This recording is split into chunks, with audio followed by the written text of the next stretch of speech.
Observe the Sabbath day by keeping it holy, as the Lord your God has commanded you. 6 days you shall labor and do all your work, but the seventh day is a Sabbath to the Lord your God. On it you shall not do any work, neither you, nor your son or daughter, nor your male or female servant, not your ox, or your donkey, or any of your animals, nor any foreigner residing in your towns, so that your male and female servants may rest, as you do. Remember that you were slaves in Egypt, and that the Lord your God brought you out of there with a mighty hand and an outstretched arm. Therefore, the Lord your God has commanded you to observe the Sabbath day.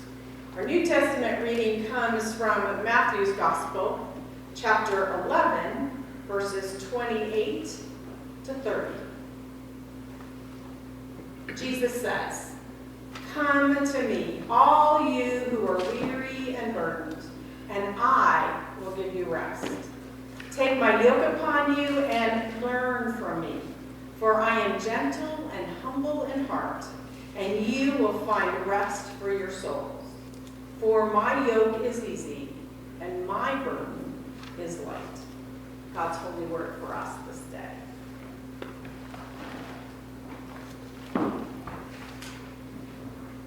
Sabbath is a tricky concept for us.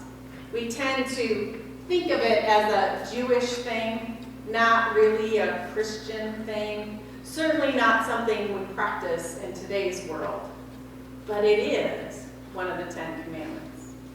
Not a suggestion or a practice, if you wish, kind of thing. Observe the Sabbath day by keeping it holy, as the Lord your God has commanded. It's the commandment, the only one out of the 10, that we brush off as being not really that important. But it's the longest and the most descriptive of all the commandments. It also has 2 parts: how we relate to God and how we relate to each other. It is a commandment about relationship. It's not a throwaway or ignore command. It helps to put the giving of this commandment in the context of time. The Israelites are no longer slaves in Egypt, no longer owned by Pharaoh and locked into a system that dictates their worth solely by how many straw bricks they make or buildings they construct. They lived that way for some 400 years. It's ingrained into their being. Now they are free, and they are struggling to learn how free people live, alongside other free people, with God as their master instead of Pharaoh.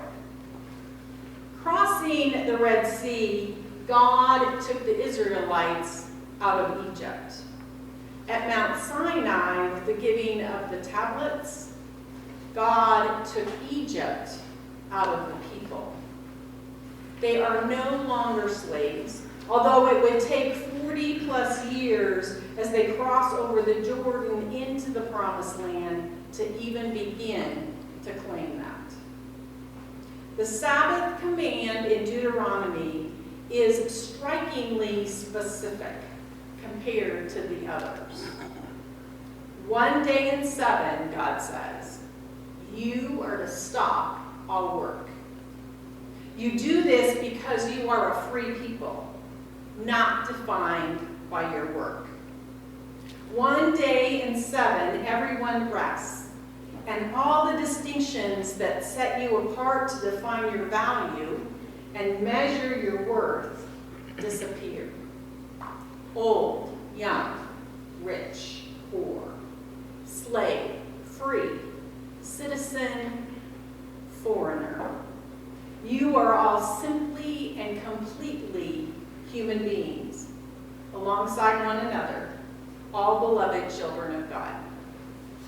God commands you to not work. This is a hard lesson to absorb, so we have to do it regularly, God tells us. We have to regularly step out of the mindset and activity of the world around us. The measuring, comparing, competing, striving, producing, and consuming. We have to regularly stop doing and practice being. This is a hard one. Former slaves, listen up. You really are supposed to stop. All of you, every week, everything, no exceptions. You've been delivered from a life of slavery where your output was the sole measure of your value, and any weakness, otherness, or need was a life-threatening deficit. You are made to care for one another like God cares for you. You must stop regularly, matter of fact, weekly, to remember this. If you don't stop to rest, you'll forget the God who saves you and the freedom you've been saved for. You won't remember. If you don't stop, you will become slaves again. Oh, maybe not slaves under a master like Pharaoh, but slaves to society and the world we live in.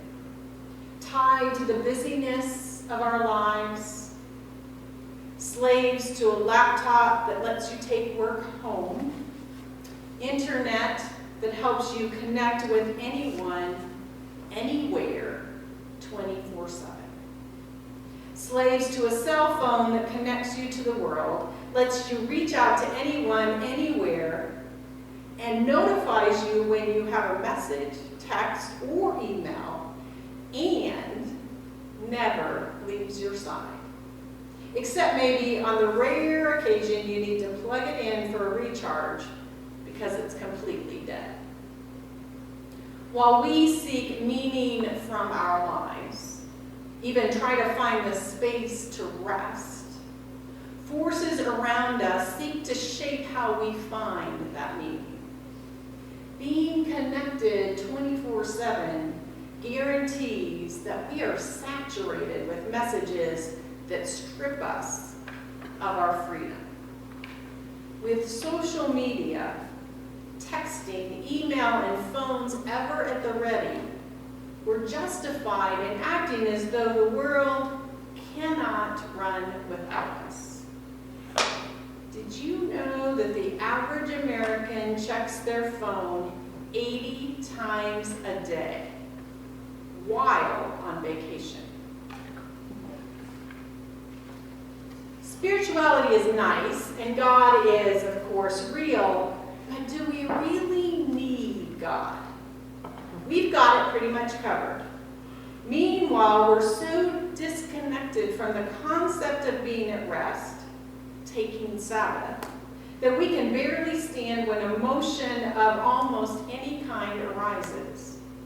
It throws off our equilibrium. Remember the last time the power was out, the internet was down, or heaven forbid, your phone was lost or broken. The world seems at a standstill. We don't know what to do. We're chronically overcommitted, under-resourced, and exhausted. And who in the world has time for Sabbath? If we step off the spinning carousel of our lives, it will all fall apart, and we'll never figure out how to put it back together again. In fact, in today's world, we like to label Sabbath as self-indulgent. We keep rest a reward for a job well done. We take vacation only after being productive the rest of the year. And we work so hard to get ready for vacation, we are exhausted when our day off arrives.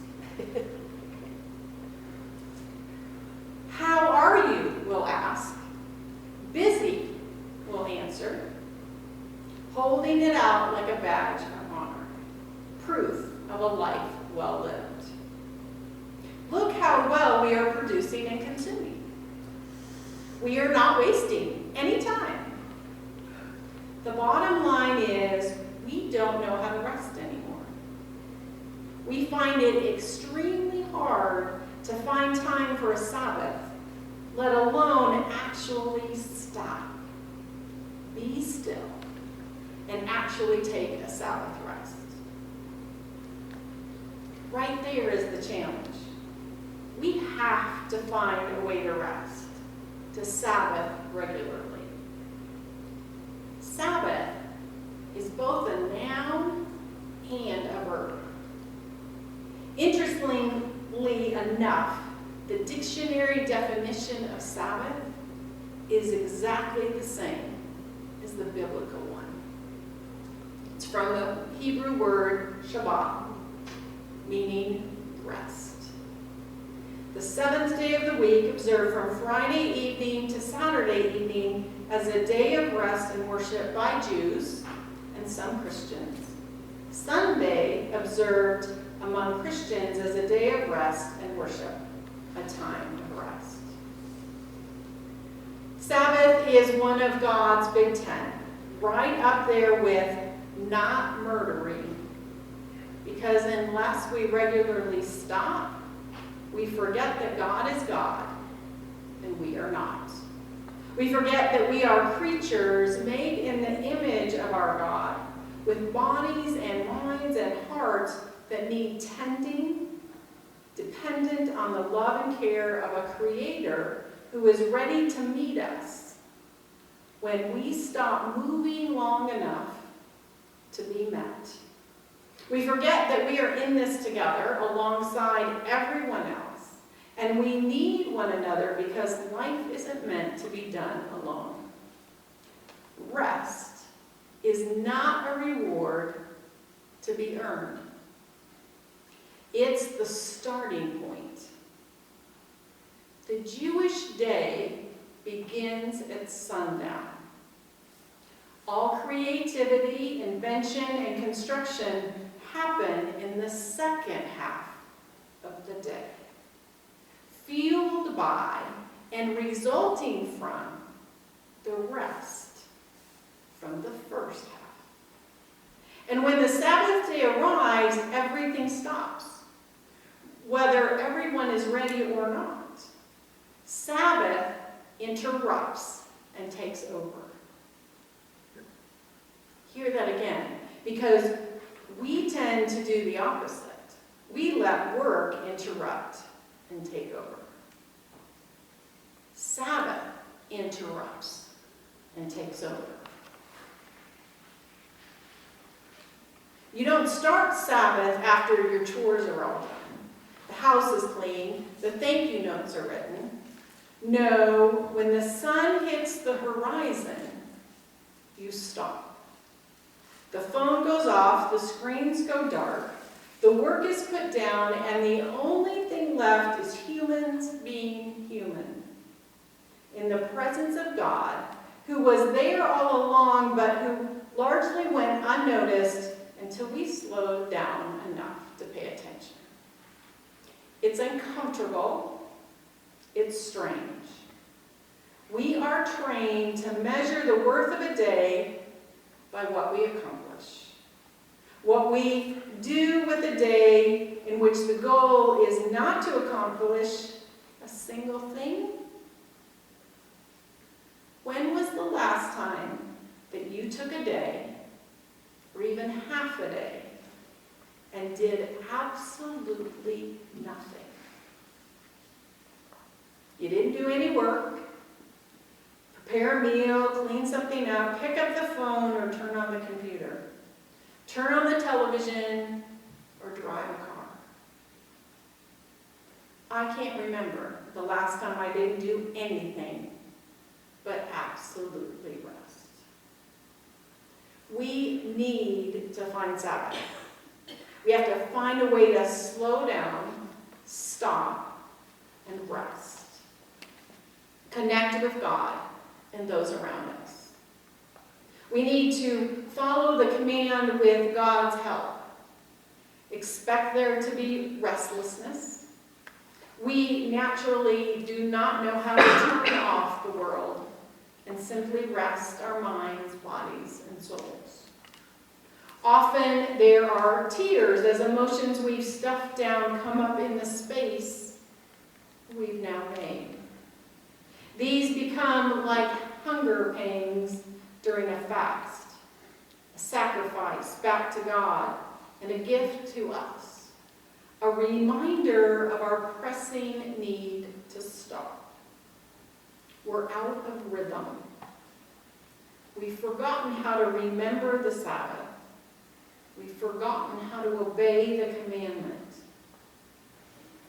Sabbath is God's strategy for helping us remember that God is God and we are not.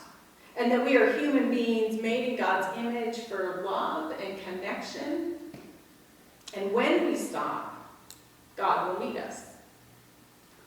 Think about the joy in stopping, or at least slowing down long enough so we can encounter our God. The message in Matthew's gospel contains words of a command as well. Come to me, all you who are weary and burdened, and I will give you rest. That begs the question, who among us isn't weary? Take my yoke upon you, and you will find rest for your souls. Putting a yoke on, that is work language.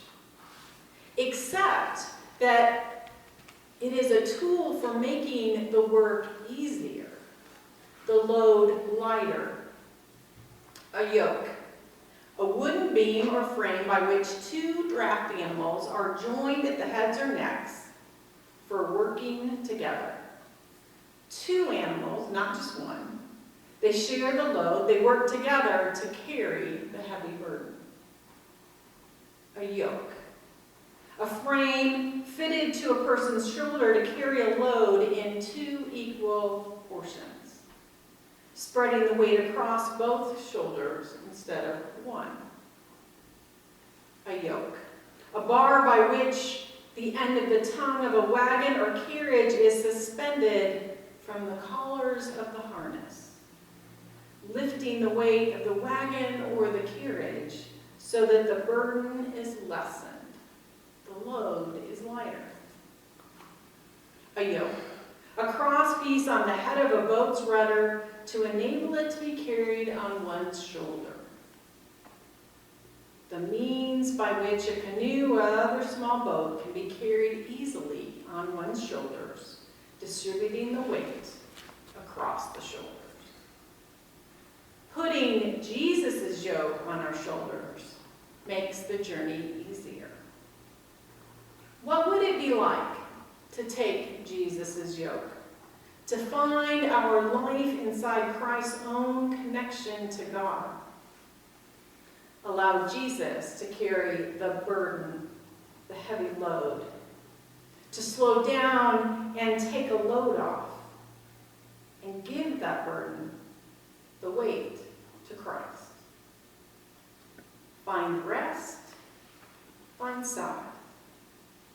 Let Jesus carry your heavy burdens. Let go of the weight of the world. Let Christ put his gentle and humble heart onto your shoulders instead, and take on his yoke, which is easy and light. Let your heart and soul find rest in Jesus. Jesus' yoke upon your shoulders.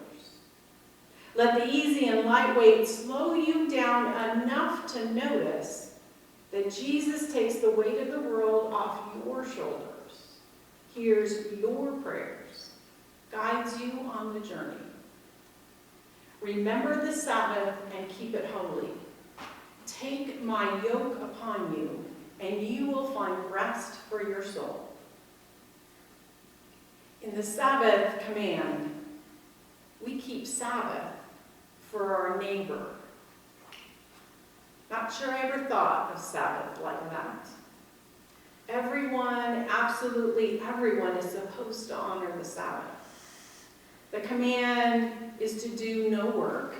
Not you, your children, your servants, your ox, your donkey, or any of your animals. Not even a foreigner residing in town. Not even a non-Jew hanging out somewhere in town. No one works. Everyone honors the Sabbath. It is community forming and relationship building. Sabbath is not withdrawing to rest, crawl up in bed and shut out the world, but connecting with others and resting with others. The commandment never says, remember the Sabbath and ignore your responsibility to care for others. Forget about everyone in your life and sleep the day away. Sabbath means honoring God and resting in God, remembering your relationship with Christ, slowing down enough to pay attention to friends and family around you, resting in prayer and devotion, gathering with others in worship, eating and fellowshipping together. Not watching the clock, but instead enjoying the company of others, sitting still and just listening to your own breathing. Pausing long enough to meet God and share your praise and thanksgiving. Sabbath is for the journey and makes the journey possible. We have to find a time and a place to slow down, to stop and rest, to Sabbath. We have to find a time for God to rest in Christ and be renewed and refreshed. How do we do that? My challenge to each and every one of you, myself included, is to find a time of Sabbath. It might not be easy, but it will be fruitful, and you are not alone. I'm not saying that it has to be a whole day, although you can go for that. It doesn't have to be a Sunday, but it can be. Start out small and gradually add Sabbath time. Start with 5 minutes. 5 minutes of just being.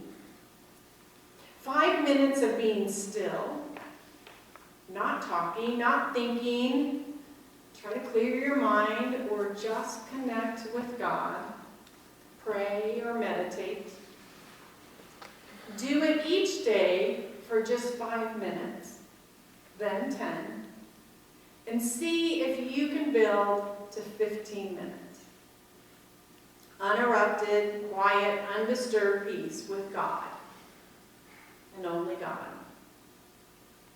Then, try and match that 5 minutes, building each day till you're to 15 minutes of time to just relax. Do something for yourself that just feels refreshing and renewing. Next, find 15 minutes. Start with 5-minute increments if you need to. But find 15 minutes to just communicate with God. Read the Bible, listen to or read a devotion, write in a journal. Take time to speak to God and time to listen for God. Maybe it is how you start your day, or perhaps it is how you finish it, or anywhere in between. Or maybe, like our Jewish friends, we begin our day in the evening with rest. Maybe it is in your home, outside, or even in your car. It may be 3 different periods of time in a day. It might be not even every single day. but you can do it. Try it just this week. See what happens. Find just a few Sabbath minutes a day and a few more during your week to be still and know God. We'll check in with each other next Sunday. Try it. God is with you as you seek to Sabbath and find a place of rest. Remember, Sabbath is for the journey. Sabbath makes the journey possible. May it always be so. Amen.